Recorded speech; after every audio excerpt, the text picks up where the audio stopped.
Hej, Håkan här.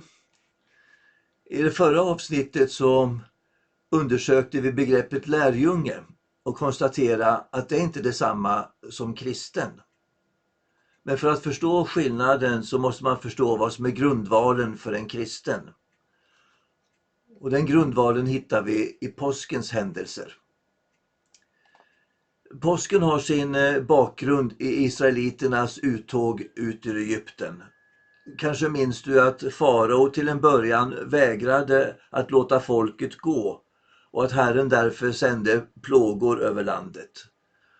Och den sista plågan och den värsta, det var att alla förstfödda skulle dö.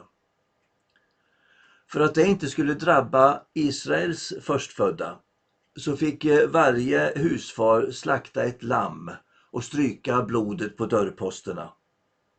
Och när så mordängen såg blodet så skulle han gå förbi. Gå förbi heter på hebreiska Pesach eller påsk på svenska. Till minne av den där händelsen firar sedan det judiska folket påsk varje år. Och som kristen betraktar jag det där påskfirandet som en förebild på vad som skulle fullbordas i Jesus Kristus. Istället för ett lamm bär Jesus fram sig själv. Han, den andra personen i gudomen, är det fullkomliga och slutliga offerlammet. Efter hans död behövs inte längre några blodiga offer. Alla offer fullkomnas i Jesus Kristus. Nu vill jag ge dig 3 ord eller bilder som beskriver olika aspekter av Jesu död. Det första ordet, det är ordet försoning. På engelska expiation eller sacrifice of atonement. När 2 parter är fientliga mot varandra så kan de försonas. Och Guds sätt att försona oss människor med sig, det är att sona synden och besegra den. Han bryter syndens makt genom att betala priset och sen uppstå från de döda. Efter uppståndelsen från de döda kan inte synden fortsätta att regera. Dess rätt att härska har fått sitt slut i Jesus Kristus. När Jesus Kristus dör ger han sitt liv till oss. Vi får hans blod, hans vatten och hans ande. Och därför blir hans kors platsen där försoningen sker. Där förenas Gud och människa. Den här händelsen är höjdpunkten i Jesu tjänst för oss. Det är fullbordat, blir hans sista ord på Golgata. Det andra ordet, det är ordet återlösa eller friköpa. På engelska redemption, redeem eller ransom som är ett ord för lösensumma. Det är ett annat sätt att uttrycka vad Jesus Kristus har gjort för oss. Och bakgrunden till det hittar vi i Andra Mosebok 6:6. Jag läser därifrån.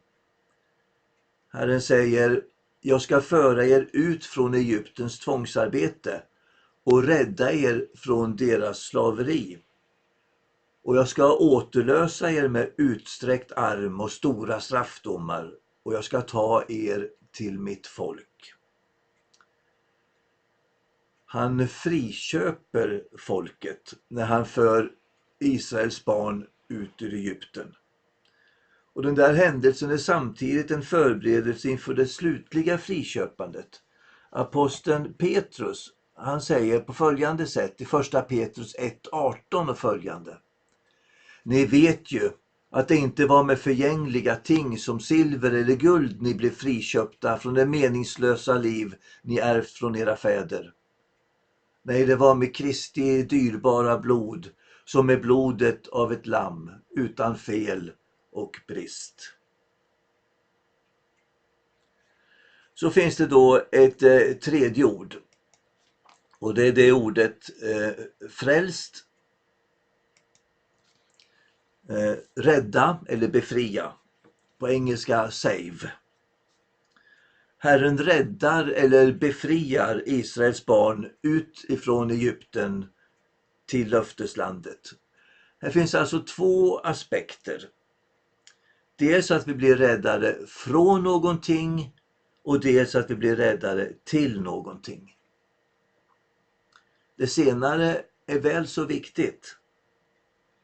Vi kallas till löfteslandet. Vi kallas att leva med nya förutsättningar. Vi går mot ljuset. När Jesus, den andra personen i gudomen, bär fram sig själv istället för ett lamm, så fullbordas påsken och vi får en ny grund, vi får nya förutsättningar. Det var alltså tre ord.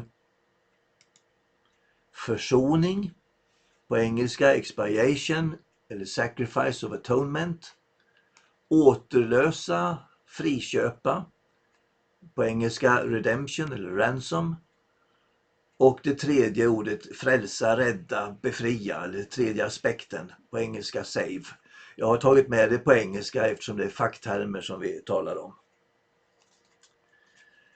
Eftersom Jesus Kristus fullbordat allt, så är Gud också fri att förlåta oss våra synder, föda oss på nytt, ge oss liv och salighet. Martin Luther beskriver det så träffande när han talar om syndernas förlåtelse och nattvarden. Jag har det citatet här. Om syndaförlåtelsen talar vi på två sätt. Å ena sidan hur den förvärvats och vunnits.